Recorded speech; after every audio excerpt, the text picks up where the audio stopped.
Sous le bleu serein et éclatant de l'Atlantique se cache l'un des endroits les plus dangereux de la planète. Une fracture silencieuse qui dort depuis des siècles, mais qui n'a jamais cessé de respirer. La fosse de Porto Rico, qui s'étend sur plus de 800 km le long du plancher océanique, marque la frontière où deux blocs colossaux de la croûte terrestre s'affrontent dans une bataille qui dure depuis des millions d'années. À première vue, les eaux qui la recouvrent paraissent tranquilles. La lumière du soleil filtre à travers les vagues turquoises et les bateaux de pêche flottent paisiblement à l'horizon. Mais bien plus bas, à plus de 8000 mètres de profondeur, la planète supporte une tension inimaginable. La plaque nord-américaine pousse vers l'est, heurtant lentement la plaque Caraïbe. L'énergie emprisonnée entre les deux est suffisante pour détruire des villes entières, bien qu'elle s'accumule si lentement que la majorité de l'humanité ne l'aperçoit jamais. Chaque tremblement enregistré par les instruments sous-marins raconte une histoire de friction et de libération, de petits séismes, des glissements silencieux du plancher océanique révèlent qu'une force bien plus grande s'agite dans les profondeurs. Les scientifiques qui étudient la zone ont découvert des changements microscopiques dans le fond marin, de légères élévations, des anomalies thermiques inhabituelles et de nouvelles fractures, là où il n'y en avait aucune auparavant. Chacune d'elles pourrait être le signe que le système entre dans une nouvelle phase d'instabilité. Porto Rico et les îles Vierges reposent directement sur cette marmite géologique sous pression. Le tremblement de terre de 1918, qui provoqua un tsunami meurtrier, ne fut qu'un chapitre d'une histoire bien plus longue. Les archives historiques et géologiques montrent des preuves de séismes encore plus puissants, des événements si violents qu'ils ont modifié la forme même des îles.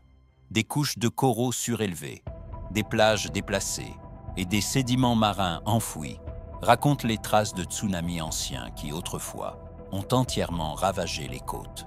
La crainte aujourd'hui est que la prochaine rupture ne se comporte pas comme les précédentes. La fosse de Porto Rico n'est pas une zone de subduction typique. Elle se tord, se déchire et glisse de manière imprévisible. Un type de faille hybride, où les forces verticales et horizontales se mêlent de façon chaotique. Les scientifiques l'appellent une subduction oblique, un phénomène rare qui rend presque impossible toute prévision précise. Cela signifie que le prochain événement pourrait libérer plusieurs types de mouvements en même temps, soulèvements verticaux, déchirures latérales et brusques inclinaisons du plancher océanique. Si cela se produit, les conséquences seront immédiates. En moins de 15 minutes, un mur d'eau pourrait s'élever des profondeurs et se précipiter vers la côte nord de Porto Rico à près de 800 km/h. La mer, si calme et accueillante, se transformerait en une avalanche rugissante, capable d'effacer tout sur son passage. Pour ceux qui vivent sur l'île, il n'y aura ni alarme suffisante ni long avertissement. Le premier signe pourrait être l'océan lui-même, se retirant soudainement, exposant le sable et les coraux, avant de revenir avec une force implacable. Et pourtant, malgré cette menace latente, la vie continue comme si de rien n'était. Les touristes profitent des plages, les enfants jouent près des vagues, et le rythme des Caraïbes vibre avec sa joie habituelle. Mais le sol sous leurs pieds est vivant, agité et attentif. La fosse n'oublie pas. Elle attend. Et lorsqu'elle se réveillera à nouveau, elle rappellera au monde que le paradis repose sur l'une des cicatrices les plus puissantes de la Terre. Mets un like si tu crois que les Caraïbes cachent une puissance que nous n'avons pas encore vue. Les anciens récifs coralliens, aujourd'hui élevés bien au-dessus du niveau de la mer, gardent le témoignage d'un passé violent. Chaque couche de calcaire, chaque fossile, est la trace de l'instant où le sol s'est soulevé de 3 mètres ou plus en quelques secondes. Ces cicatrices verticales, visibles sur les falaises du nord de Porto Rico, sont des pages ouvertes d'une histoire écrite par la Terre elle-même. Sous les eaux profondes, le plancher océanique est sillonné de blessures longues de plusieurs kilomètres, cicatrices de glissements sous-marins provoqués par des séismes colossaux. Ce sont des avalanches de roches, de sable et de vie marine qui plongent vers les abysses, laissant derrière elles un paysage de chaos figé dans le temps. Chacune raconte la même histoire. Lorsque la fosse libère la tension accumulée, tout le bassin des Caraïbes se reconfigure. La découverte la plus inquiétante est venue des carottes de forage, extraites en eau profonde. Les scientifiques y ont trouvé des turbidites, des couches de sédiments grossiers déposées par d'anciennes avalanches sous-marines, qui portent la signature de tremblements de terre bien plus puissants que tout ce que l'histoire moderne a enregistré. Ces événements, invisibles pour les témoins humains, furent si violents qu'ils remodelèrent les marges continentales. Face à cette fureur ancestrale, les catastrophes actuelles paraissent de simples frissons. Le 2 mai 1787 marqua le début de l'archive écrite de cette violence. Le premier méga-séisme, documenté dans la fosse de Porto Rico, secoua la colonie avec une intensité telle qu'il fit vaciller églises, forteresses et montagnes. Les ondes sismiques, voyageant à 4 mètres par seconde, parcoururent toute l'île. Mais le tremblement de terre ne fut qu'un prélude. Quelques minutes plus tard, la mer se retira avec un calme impossible, exposant des récifs entiers et des bancs de poissons agonisants. Puis vint le rugissement, un mur d'eau de plus de 6 mètres qui dévasta les villages côtiers. Les navires furent entraînés à l'intérieur des terres, déposés à des kilomètres du rivage, comme des jouets brisés. 80 ans plus tard, le 18 novembre 1867, la fosse rugit de nouveau. Un séisme de magnitude 7,5 secoua les îles Vierges, provoquant des glissements de terrain qui ensevelirent des quartiers entiers. Le tsunami qui suivit atteignit jusqu'à 7 mètres de haut, réécrivant la forme même du littoral. Ce qui avait été la côte devint la mer. Ce qui avait été une maison devint le silence. Le 28 décembre 1918 laissa la cicatrice la plus profonde dans la mémoire caribéenne. Un tremblement de terre de magnitude 7,3 dura à peine 40 secondes, mais il suffit à générer une vague meurtrière qui tua 116 personnes et laissa des milliers de sans-abri.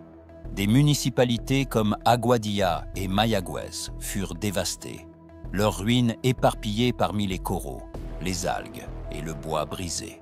Cette tragédie marqua le début d'un siècle d'apparente quiétude, parce qu'entre chaque catastrophe, la fosse de Porto Rico dort. Mais son sommeil n'est pas du repos, c'est une retenue. Les décennies de calme trompent les nouvelles générations, qui grandissent en croyant que les récits de leurs grands-parents sont des exagérations tropicales. Elles pensent que la technologie, les sismographes et les systèmes d'alerte ont dompté la bête qui repose sous les vagues. Mais le silence est le déguisement le plus dangereux de la géologie. Pendant que les touristes remplissent les hôtels face à la mer et que les familles construisent de nouvelles maisons sur les plaines côtières, les plaques continuent leur danse invisible.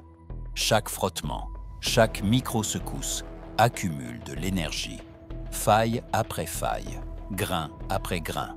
Plus le silence dure, plus le réveil sera brutal. Les scientifiques appellent cela une lacune sismique. Cette période où tout semble calme, alors qu'en réalité, le système est tendu à l'extrême. C'est un arc invisible qui s'étire jusqu'à ce que la physique exige qu'il se brise. Et lorsqu'il le fera, l'énergie libérée sera suffisante pour alimenter une ville entière pendant des années. Au XXIe siècle, les signes ont commencé à se multiplier. Depuis 2014, les stations sismiques de Porto Rico et des Caraïbes enregistrent une augmentation continue des tremblements de fond. De petites vibrations à peine perceptibles, mais constantes. Ce ne sont pas les secousses qui font la une des journaux, mais le grondement sourd de quelque chose qui s'éveille. Les géophysiciens le comparent à la respiration d'un géant endormi. Et chaque respiration devient plus profonde. La mer des Caraïbes, ce décor de cartes postales, est aussi une faille vivante. Un rappel que la beauté et la destruction peuvent partager le même sol. Le jour où la fosse se réveillera à nouveau, il n'y aura ni frontières, ni drapeau, ni différence. Seulement l'écho d'un rugissement, montant des profondeurs pour nous rappeler qui commande réellement sous les vagues. Commente, réveille-toi. Si tu crois que la fosse de Porto Rico a encore une dernière histoire à raconter. Depuis des mois, le fond des Caraïbes vibre d'une inquiétude silencieuse. Ce ne sont pas les grandes ruptures qui inquiètent les scientifiques, mais les murmures de la Terre. Des impulsions sismiques, presque imperceptibles, qui se propagent depuis la fosse de Porto Rico vers le nord. Les stations GPS montrent un schéma clair. La plaque nord-américaine et la plaque caribéenne ne glissent plus doucement l'une sur l'autre. Elles se bloquent, accumulant de l'énergie à un rythme dangereux.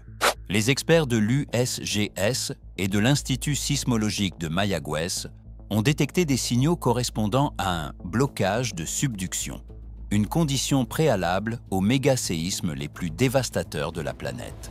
Les relevés de déformation montrent que le plancher océanique au large de Porto Rico se cambre vers le haut, millimètre par millimètre, tel un ressort comprimé. Ce processus invisible est le prélude le plus redouté. L'accumulation de tensions élastiques qui ne peut se relâcher que d'une seule façon, par une rupture massive. Mais il y a quelque chose d'encore plus inquiétant. Ces derniers mois, les bouées océaniques ont détecté d'étranges perturbations dans la colonne d'eau, de légères fluctuations que certains chercheurs pensent être des microglissements sous-marins. C'est le genre d'activité qui précède des glissements de terrain sous-marins massifs, capables de générer des tsunamis, même sans grand tremblement de terre. Tout semble indiquer que la fosse réorganise son équilibre interne, comme si tout le système se préparait à une correction violente. Les pêcheurs de la côte sud ont signalé des sons profonds venant de l'océan. Un grondement sourd que l'on entend mieux la nuit. Beaucoup le prennent pour de simples vagues. Mais les sismographes confirment des impulsions harmoniques inhabituelles. La mer des Caraïbes semble respirer, chaque inspiration plus forte que la précédente. Et quand la Terre commence à respirer, le temps devient un ennemi. Aucune simulation ne peut prédire le jour exact, mais toutes s'accordent sur le dénouement. Lorsque la tension se libérera, les Caraïbes entières trembleront comme une seule entité. Mets un like si tu crois que la fosse de Porto Rico est plus vivante qu'on ne l'imagine. Le mégaséisme et le tsunami déclencheront une cascade de défaillances bien au-delà de la destruction immédiate. Les ondes sismiques ne fractureront pas seulement le sol, mais aussi les fondations d'une économie déjà vacillante sous son propre poids. Porto Rico, accablé par des décennies de dettes et d'incertitudes, verra son infrastructure fragile se désintégrer sous la force combinée de l'eau et de la terre. Les ports seront ensevelis sous des montagnes de débris et de conteneurs renversés. Les aéroports, transformés en lagunes de béton fissuré, deviendront inutilisables. Les centrales électriques côtières, frappées par la marée et la boue, s'éteindront les unes après les autres, jusqu'à ce que l'île soit plongée dans l'obscurité totale. Sans électricité, les usines de traitement des eaux s'effondreront et des millions de personnes seront privées d'eau potable. Les réserves de carburant s'épuiseront en quelques jours, laissant hôpitaux et abris sans énergie. Les camions de ravitaillement n'auront plus de route à emprunter. Les supermarchés se videront en quelques heures. En un clin d'œil, le 21e siècle reculera de plusieurs siècles. L'île reviendra, pour un temps, à un état presque primitif, sans lumière, sans communication, sans aide extérieure, immédiate. Le bruit des générateurs sera remplacé par celui des vagues, s'écrasant sur des ruines encore fumantes. Nous construisons nos villes sur du temps emprunté, nos vies sur une terre empruntée. La fosse de Porto Rico nous rappelle que nous sommes des visiteurs temporaires sur une planète qui ne nous appartient pas. Nos tours, nos ponts et nos autoroutes n'existent que tant que la Terre le permet. Et lorsqu'elle décide de bouger, elle le fait avec la force même de la création. Mais même dans cette fragilité réside une leçon. Savoir que nous vivons au-dessus d'un abîme devrait nous pousser à agir avec sagesse, non avec peur, à bâtir des structures qui plient sans se briser, à éduquer plutôt qu'à oublier, à renforcer la coopération avant que la catastrophe ne frappe. La tranchée se rouvrira. Ce n'est pas une possibilité, c'est une certitude. La terre tremblera, l'océan rugira, et le mirage de la sécurité moderne se brisera comme du verre. La question n'est pas de savoir si nous survivrons, mais si nous apprendrons. Mets un like si tu crois que la Terre n'attend que de nous rappeler qui détient réellement le contrôle.